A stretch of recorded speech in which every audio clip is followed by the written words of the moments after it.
I said, see if it crank. And he cranked it up. I said, get out. Give me the car back. Jeff Gordon tried to pass Dale Earnhardt on the inside. The air just pushed Earnhardt over into the outside wall.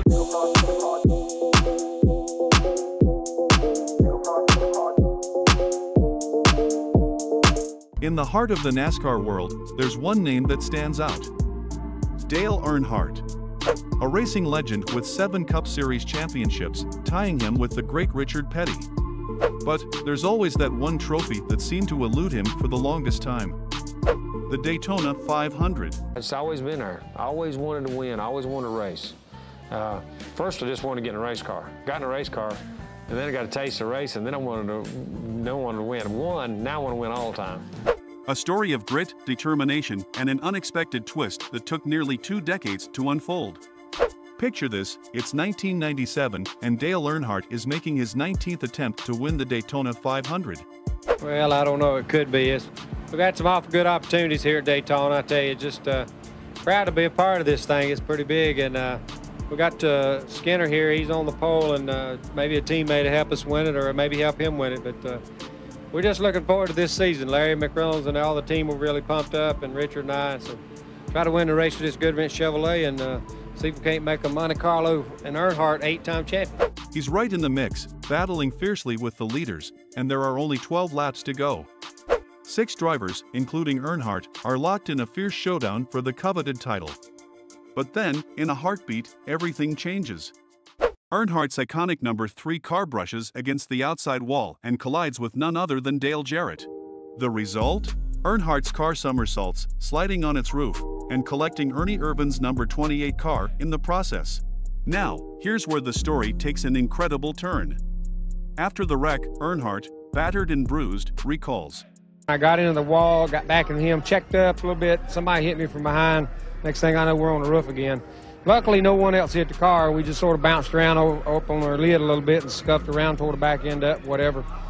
I got in the ambulance, and I looked back at the car, and I said, man, the wheels are still on that thing. I got out of the ambulance and asked the guy inside the car that was hooking it up. I said, see if it crank. And he cranked it up. I said, get out. Give me the car back.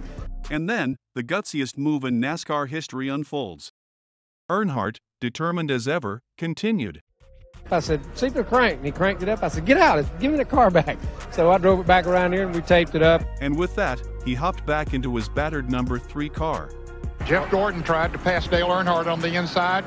The air just pushed Earnhardt over into the outside wall. Dale Jarrett couldn't get slowed down quick enough, bumped Earnhardt. Then Ernie Irvan, it was a chain reaction type deal, goes right under Earnhardt.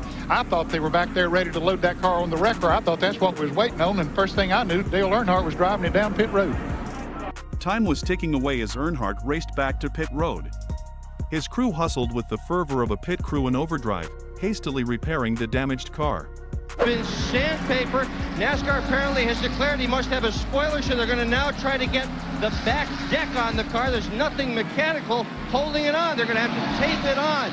This thing is so beat up. If Earnhardt can make 1 lap or 2, it's an absolute miracle. He's obviously okay behind the wheel. Well, here he is, a 7-time champ. Dale, I can't believe we're having this conversation again. You got out of the car after flipping and you got back in. What went through your mind through all of that? Well, I just wanted to get back in the race and try to, make laps, and we're running for a championship. Our hopes for the Daytona 500 were over there. But by the time he re-entered the race, he found himself all the way down in 31st place, and not just 1 but 5 laps behind the leaders. Now, imagine the odds stacked against him. Most would have thrown in the towel, but not Earnhardt.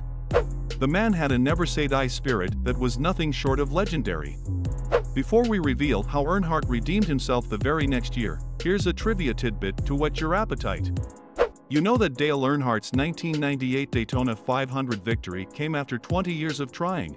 That's right, 2 decades of heartbreak and near misses before he finally conquered the Daytona International Speedway. Story. 20 years of trying, 20 years of frustration. Dale Earnhardt will come to the caution flag to win the Daytona 500, the most anticipated moment in racing. However, interestingly, his son Dale Earnhardt Jr. shares a different relationship with the track. Fans call him the Pied Piper of Daytona, and for good reason.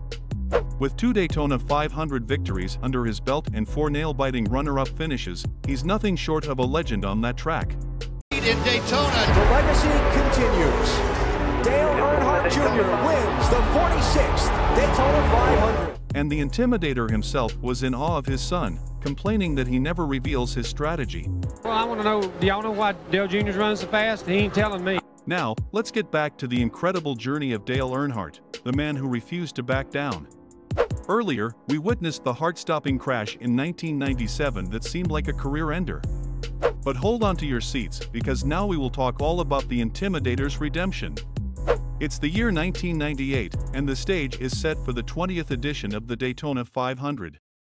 The stakes couldn't be higher, with fierce competition from the likes of Bobby Labonte, Jeremy Mayfield, Ken Schotter, and Rusty Wallace.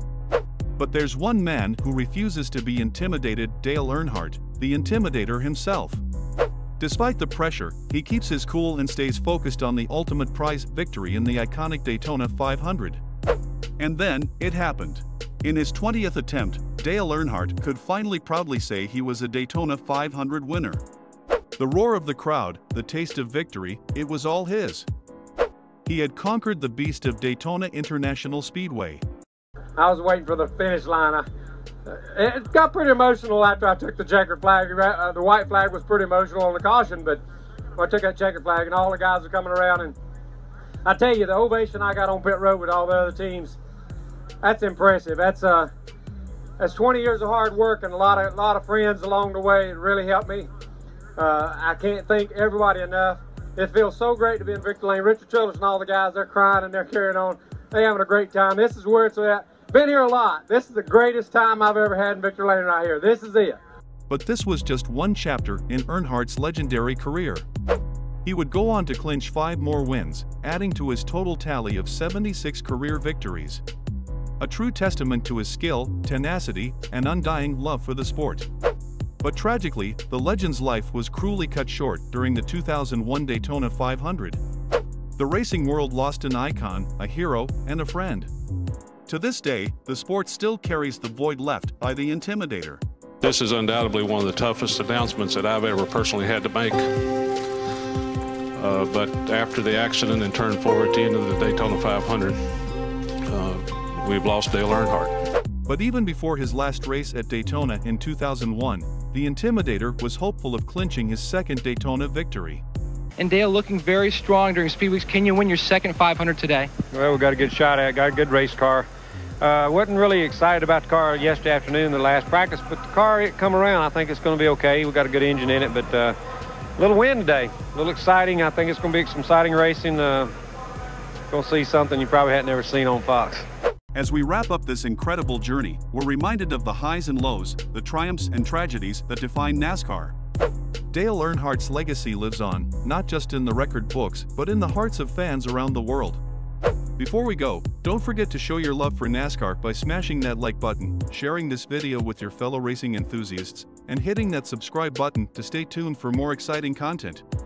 Until next time, this is NASCAR in and out on Essential Esports. Keep the pedal to the metal.